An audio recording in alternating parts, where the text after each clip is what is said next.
This is the Podcast Lab. Subscribe now and never miss an episode. That brilliant aha moment. Yeah. A game-changing idea. But then what?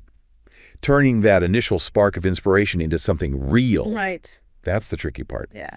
So today, we're going to dive deep into your sources. Okay. To understand just that. The journey from idea to execution. Cool. We've got entrepreneur stories, advice from startup veterans, and even practical tips on building a lead generation funnel. Wow. You've really given us a fascinating mix to unpack. It does seem like you're gearing up to take action yourself. Well, yeah. Which is fantastic. Yeah. I mean, who isn't? And you're right, that leap from inspiration to execution, that's often the biggest hurdle. It is. So it'll be interesting to look at that. One of the sources that really resonated with me was Casey Neistat's Core 77 talk. Oh, yeah. He's great. He doesn't sugarcoat it, you know? Yeah. He flat out says, ideas are cheap, execution is everything.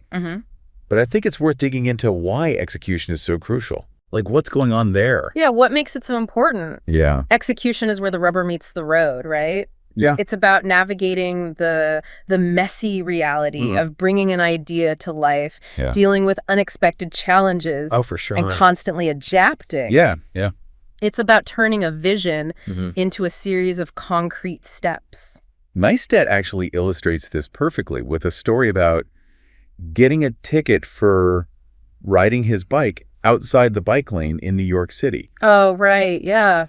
He was so frustrated that he filmed this whole encounter with a police officer. I remember that. And we're talking really rough video. Like how rough? Filmed sideways on his phone, finger over the mic. Wow. The whole thing. Yeah, but you know what? That rawness, that unpolished feel, that's kind of his style. Right. And it worked. It totally did. That video ended up going viral, sparking a citywide conversation about bike safety. Crazy. And even landed him a gig with the New York Times. I mean, come on, talk about impact. It's amazing. It's a testament to the fact that sometimes imperfect action beats overthinking. Oh, totally agree.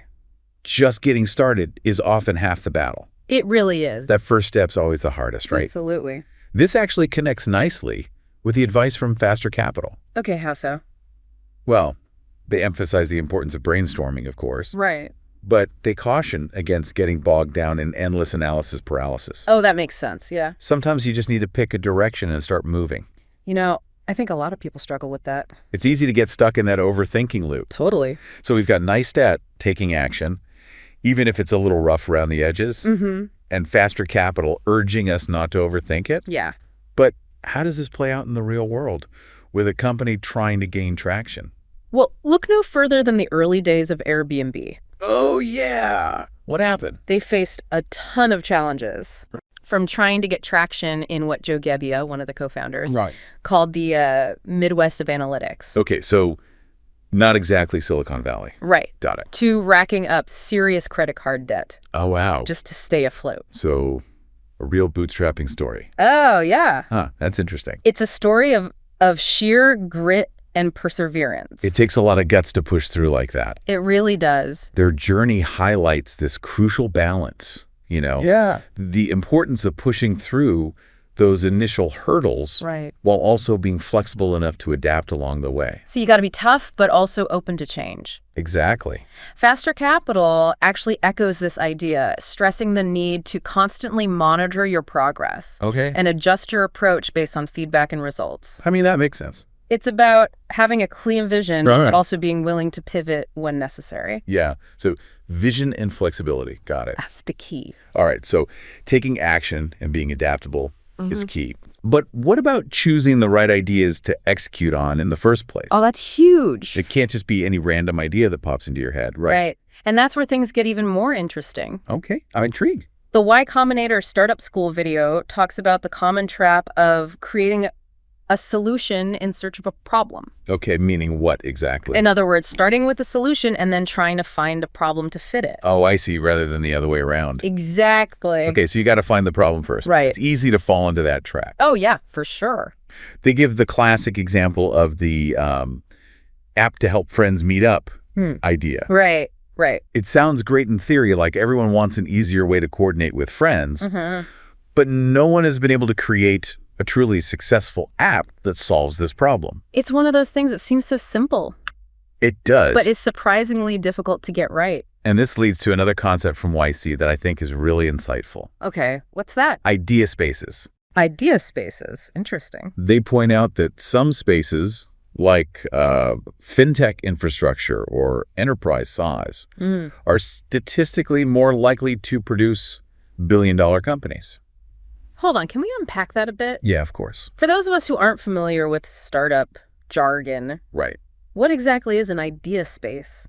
Well, it's basically a category or industry where startups tend to cluster. Okay. Certain spaces, like the ones I mentioned, tend to have more opportunities for disruption and growth. I see. Making them statistically more likely to produce successful companies. So it's not about limiting yourself to those spaces, but understanding that some areas might be more fertile ground for those big game-changing ideas. Like choosing the right fishing spot. Kinda, yeah. Okay, that makes sense. And this is where domain expertise comes in. Ah, interesting. He gave the example of Resi. Resi. Which is like open door, but for rentals. Okay, got it. The founder's background in real estate and financing gave them a significant advantage in identifying a winning idea and executing it effectively. Makes sense. They understood the nuances of the market, the pain points, and the potential solutions. Yeah, they were already immersed in that world. Exactly. That makes a lot of sense. So experience matters. Speaking of bringing ideas to life, Joe Gebbia from Airbnb has this really fascinating approach to bridging that gap between vision and reality. You're talking about his storyboarding technique. Yeah.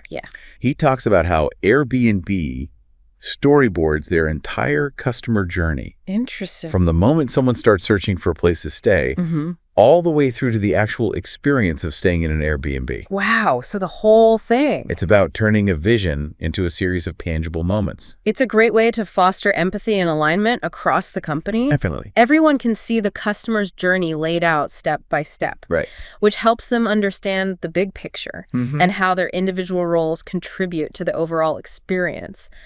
And Gebbia even encourages people to think about their own snapshot moment of success. Oh, I like that. He says, imagine you've achieved your goal. Okay. Where are you? Who are you with? Yeah. What does it feel like? It's such a powerful exercise. It is. Because it helps to turn those vague dreams into a concrete vision. Definitely. It gives you something to aim for, a tangible target to guide your actions. Okay, so we've talked about the importance of taking action, being adaptable, choosing the right ideas, and visualizing that snapshot moment of success. But how do we actually build a system that consistently generates leads and turns those ideas into tangible results? Good question. You know, building that lead generation machine. That's a great question, and it's something that Alicia Conlon addresses directly in her Social Media Examiner interview. And what does she say? She emphasizes the importance of understanding your target market psychology. Makes sense. Even the best technology and flawless execution won't work if you don't speak your customer's language. That's so true. You can have the greatest product in the world. Exactly. But if you can't connect with your audience on an emotional level and articulate why they need it, you're not going to get very far. Collins suggests using tools like post-purchase surveys. Oh, that's smart. To gather deep insights into your customers' motivations and experiences. Okay. By understanding what drives your customers, what their pain points are, what they value, you can create offers that resonate with them on a deeper level. So it's really about getting into their heads. Exactly. Understanding their needs. She also talks about crafting compelling offers. That are specifically targeted to each stage of the buyer journey. Makes sense. It's not about throwing everything at the wall and seeing what sticks. But about guiding your audience along a clear path toward conversion. Like creating a roadmap for your customers. Yeah, like that analogy. Leading them toward that ultimate conversion point. It's strategic, it's targeted. Exactly. And it's all about understanding those customer needs and motivations. Absolutely. But it's not just about understanding the customer journey. It's also about speed. You mean like speed to market? Exactly. Got it. Especially when it comes to validating those lead generation offers. Conlon stresses the importance of getting your offers out there quickly, gathering data, and iterating based on what resonates with your audience. Makes sense. Don't wait for perfection. Get it out there. And let the market tell you what works. So true. And speaking of getting things out there, she even breaks down the anatomy of a high-converting landing page. Oh, interesting. For example, what should be above the fold to immediately grab attention and drive action. Okay. It's like a crash course in effective online marketing. I'm curious about that. What kind of things does she recommend? Well, one of the things that stood out to me was her emphasis on clarity and conciseness. Okay. She says, everything on your landing page should earn its spot. I like that, yeah. No fluff, just clear, targeted messaging that speaks directly to your ideal customer's pain points and desires. So it's really about honing in on that core value proposition. Yes. And making sure it's front and center. Exactly. All this talk about choosing the right ideas to execute on reminds me of something we discussed earlier. Yeah.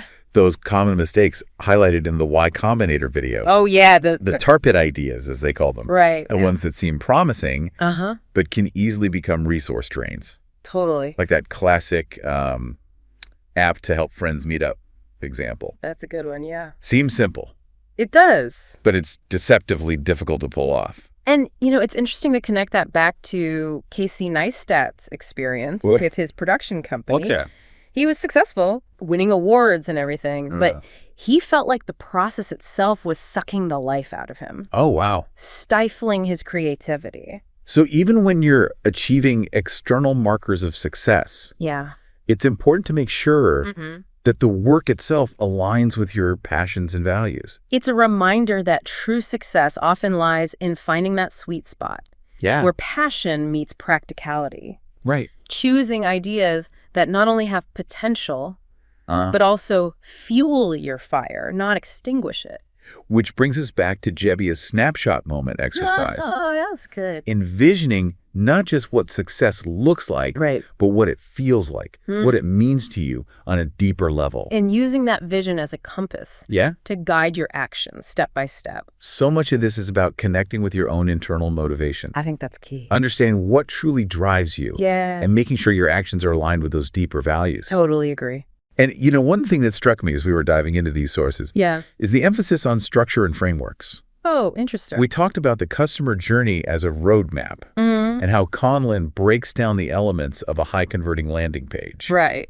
Oh, yeah. I see what you mean. It's like having a blueprint to guide your actions. Exactly. And this reminded me of Jan Marshall's presentation. Oh, yeah. What about it? She outlines a 5-step framework for turning ideas into reality. The 5-step framework. Okay, I'm listening. It starts with clarifying your idea. Okay, so step 1, clarify. Making sure you have a solid foundation. Got to start with the basics. Then it's about engaging support. Okay, so finding your people. Finding people who believe in your vision and can help you along the way. That support system is so important. It is. Okay, so we've got clarify and engage support. What's next? Next comes assessing what needs to be done. All right, breaking it down. Breaking down that big goal into smaller, actionable steps. Okay, that makes sense. And then, of course, it's time to take action. Of course. Got to do the thing. To put those plans into motion. All right, so clarify, engage support, assess, and take action. That all sounds familiar. Yeah. But I have a feeling there's more to it. There is. What's the 5th step? That's the crucial one. Okay, lay it on me. Internalizing. Okay. Refining. Making those changes stick. So it's not a one-time thing. No, not at all. It's about going beyond the initial burst of enthusiasm. Yes. And creating sustainable momentum. Exactly. It's not just about reaching the finish line. Right. But about crossing it and continuing to move forward. That's the key. Building on those successes, constantly evolving. Exactly. It's about embedding those new habits and mindsets into your daily life. Making execution a natural extension of who you are. That's the goal. So we covered a lot of ground here. We have. The importance of action. Picking your battles wisely. Right. Framing your vision. Building a system that works. And creating lasting change. Phew, that's a lot. It really feels like all these sources are speaking to each other in a way. I think so too. We started with that initial spark. Yeah. That aha moment. And now we've explored a whole roadmap. It is like a roadmap. For turning that spark into something real and sustainable. It's inspiring, isn't it? It is, but also a little daunting, right? Oh, yeah. I can see that. It's definitely a lot to take in. It is. But remember, you don't have to tackle everything at once. I think that's an important point. Yeah. The beauty of these frameworks and insights Right. is that they can be applied step by step. Okay. So just take it one step at a time. It's about finding what resonates with you most. Yeah, what speaks to you. And starting there. That's a good point. I think it's easy to get overwhelmed when you're looking at the big picture. It is. It is. But even small steps can create incredible momentum. Totally agree. So that brings us to a question for you. Okay. What's one small, concrete step you can take today? Today. Okay.